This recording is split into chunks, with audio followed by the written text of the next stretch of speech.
Hi friends, ನೋಡಿ friends, ಇವತ್ತು ಅತಿ ಗೊಬ್ಬರವಾಗಿ ಉಪಯೋಗಿಸಬಹುದು ಹಾಗೂ ಆಹಾರವಾಗಿ ಉಪಯೋಗಿಸಬಹುದು ಮತ್ತು ರಾಕ್ಷಸ ಸಂತತಿಯ ಗಿಡ ಹಾಗೂ ನೈಸರ್ಗಿಕ ಬೇಲಿಯಾಗಿ ಕೂಡ ಉಪಯೋಗಿಸಬಹುದಾದಂಥ ಒಂದು ಗಿಡವನ್ನು ನಾನು ನಿಮಗೆ ಇವತ್ತು ಪರಿಚಯಿಸ್ತೀನಿ.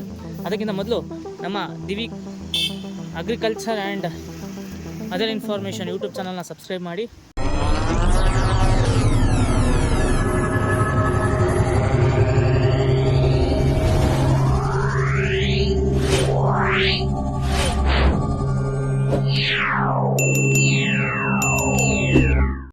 ನೋಡಿ ಫ್ರೆಂಡ್ಸ್, ಆ ಗಿಡ ಬಂದ್ಬಿಟ್ಟು ಇದೆ ಗ್ಲಿಸಿರಿಡಿಯಾ ಅಥವಾ ಗೊಬ್ಬರದ ಗಿಡ ಅಂತ ಕರೆಯುವಂಥ ಈ ಗಿಡ ನಿಮಗೆ ಅತಿ ಹೆಚ್ಚು ಸಾರಜನಕ ಹೊಂದಿರುವುದರಿಂದ ಇದನ್ನು ನಾವು ಹಸಿರು ಗೊಬ್ಬರವಾಗಿ ಉಪಯೋಗಿಸ್ಬೋದು.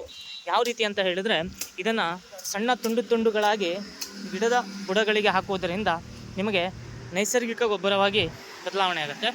ಮತ್ತು ಇದನ್ನು ನಾವು ಸಣ್ಣ ಸಣ್ಣ ತುಂಡುಗಳಾಗಿ ಸಗಣಿಯ ಜೊತೆ ಕೂಡ ಉಪಯೋಗಿಸಬಹುದು. ಮತ್ತೊಂದು, ನೀವು ತಂತಿ ಬೇಲಿ ಮಾಡುವುದರಿಂದ ತಂತಿ ತುಕ್ಕು ಹಿಡಿಯುತ್ತೆ, ಅದರಿಂದ ಸಮಸ್ಯೆಗಳು ಉಂಟಾಗುತ್ತೆ. ಅದರ ಬದಲಿ ಈ ಗಿಡವನ್ನು ಬೇಲಿಯ ಸುತ್ತ ನಡುವುದರಿಂದ ಇದನ್ನು ನೈಸರ್ಗಿಕ ಬೇಲಿಯಾಗಿ ಕೂಡ ಉಪಯೋಗಿಸ್ಬೋದು. ಈ ಗಿಡವನ್ನು ನಿಮ್ಮ ಮನೆಯ ಬದಿ ಹಾಕುವುದರಿಂದ ನಿಮಗೆ ನೆರಳು ಕೂಡ ಸಿಗ್ತಾ ಇರುತ್ತೆ. ಹಾಗೆ ಇದೇ ಒಂದು ಗಿಡವನ್ನು ನಮ್ಮ ದನಗಳು ಹಾಗೂ ಕುರಿಗಳು ತುಂಬ ಇಷ್ಟಪಟ್ಟು ತಿಂತಾ ಇರ್ತವೆ. ಕುರಿಗಳ ಡೈಲಿ ಹಾಕುವ ಹುಲ್ಲಿನ ಜೊತೆ ಇದನ್ನು ಸಣ್ಣದಾಗಿ ತುಂಡುಗಳಾಗಿ ಮಾಡಿ ಹಾಕುವುದರಿಂದ ದನಗಳು ಇದನ್ನು ತುಂಬ ಚೆನ್ನಾಗಿ ತಿಂತವೆ ಮತ್ತು ಕುರಿಗಳು ಕೂಡ ತುಂಬ ಇಷ್ಟಪಟ್ಟು ಇದನ್ನು ತಿಂತವೆ. ಇದರ ಸಿಪ್ಪೆಯನ್ನು ಸಮೇತ ಕುರಿಗಳು ಕಿತ್ಕೊಂಡು ತಿಂತಾ ಇರ್ತವೆ. ನಾನು ನಿಮಗೆ ಇದನ್ನು ನಮ್ಮ ಮನೆಯಲ್ಲಿರುವ ಕುರಿಗಳಿಗೆ ಹಾಕಿ ತೋರಿಸ್ತೀನಿ. ಸಿಪ್ಪೆಯನ್ನು ಸಮೇತ ಬಿಡದೆ ತಿನ್ಕೊಂಡು ಖಾಲಿ ಮಾಡಿದ್ವಿ ಕುರಿಗಳು. ನೋಡಿ, ಈ ಗಿಡ ಬಹು ಉಪಯೋಗಿ ಗಿಡ ಆಗಿದೆ ಮತ್ತು ಇದನ್ನು ಹಾಕಲಿಕ್ಕೆ ಯಾವುದೇ ರೀತಿಯ ಪರಿಶ್ರಮ ಪಡುವ ಅವಶ್ಯಕತೆ ಇಲ್ಲ. ಒಂದು ಸಣ್ಣ ತುಂಡು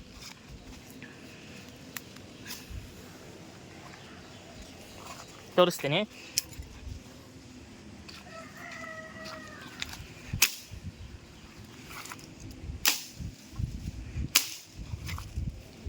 ನೋಡ್ಬೋದು ನೀವು, ಈ ಥರ ಸಣ್ಣ ತುಂಡನ್ನು ಕೂಡ ಹಿಂಗೆ ನಟ್ಟರೆ ಕೂಡ ಅದಲ್ಲೇ ಹುಟ್ಕೊಳ್ಳುತ್ತೆ. ಅದಕ್ಕೆ ಇದನ್ನು ರಾಕ್ಷಸ ಸಂತತಿ ಗಿಡ ಅಂತ ಹೇಳ್ತಾರೆ. ಇದನ್ನು ಎಲ್ಲಿ ಬೀಳುತ್ತೋ ಅಲ್ಲೇ ಹುಟ್ಕೊಳ್ಳುತ್ತೆ. ಇದರಿಂದ ನಾವು ಕಲ್ಕೊಳ್ಳೋದು ತುಂಬ ಇದೆ. ನಾವು ಎಷ್ಟೇ ಸಾರಿ ಬಿದ್ದರೂ ಎಲ್ಲೇ ಬಿದ್ದರೂ ಮತ್ತೆ ಹೇಳೋದನ್ನು ಕಲಿಯಬೇಕು ಅನ್ನೋದನ್ನು ಈ ಮರ ನಮಗೆ ತೋರಿಸುತ್ತೆ. ಪ್ರಕೃತಿಯಲ್ಲಿ ನಾವು ಕಲಿಯಬೇಕಾಗಿರೋದು ತುಂಬ ವಿಷಯಗಳಿದೆ. ಆದರೆ ನಾವು ಪ್ರಕೃತಿನ ಹಾಳು ಮಾಡ್ತಿದ್ದೀವಿ ಬಿಟ್ಟರೆ ಅದನ್ನ ಉಳಿಸುವಂಥ ಕೆಲಸ ಯಾವುದನ್ನು ಮಾಡ್ತಾಯಿಲ್ಲ. ಆದ್ರೂ ನಿಮಗೆ ಎಲ್ಲ ರೀತಿಯಿಂದನೂ ಈ ಗಿಡ ಉಪಯೋಗ ಇದೆ. ನೋಡ್ಬೋದು, ನಾನು ನಮ್ಮದಲ್ಲಿ ಕುರಿ ಸಾಕಾಣಿಕೆ ಮಾಡ್ತಾಯಿದ್ದೀನಿ ಅಥವಾ ದನ ಸಾಕಾಣಿಕೆ ಮಾಡ್ತಾಯಿದ್ದೀನಿ ಅಂತ ಹೇಳಿದ್ರೆ ನೀವು ಇದರಿಂದ ಒಂದು ವಾರದ 4-5 ಹೊತ್ತುಗಳ ಮೇಂಟೆನೆನ್ಸ್ ಮಾಡಲಿಕ್ಕೆ ಏನೂ ಸಮಸ್ಯೆ ಇಲ್ಲ. ಇದನ್ನು ದನಗಳು ಮತ್ತು ಕುರಿಗಳು ತುಂಬ ಇಷ್ಟಪಟ್ಟು ತಿಂತವೆ. ನೀವು ನೋಡ್ಬೋದು, ಚೊಗಸೆ, ಅಗಸೆ ಇವುಗಳನ್ನು ತಂದು ಹಾಕಿ ಸಾಕಾಣಿಕೆ ಮಾಡ್ತಿರ್ತಾರೆ. ಬಟ್ ನಮ್ಮ ಕಡೆ ಅದು ನಾವು ಹಾಕಿದ್ರೆ ಅಷ್ಟು ಚೆನ್ನಾಗಿ ನಮಗೆ ಬೆಳವಣಿಗೆ ಬರಲಿಲ್ಲ.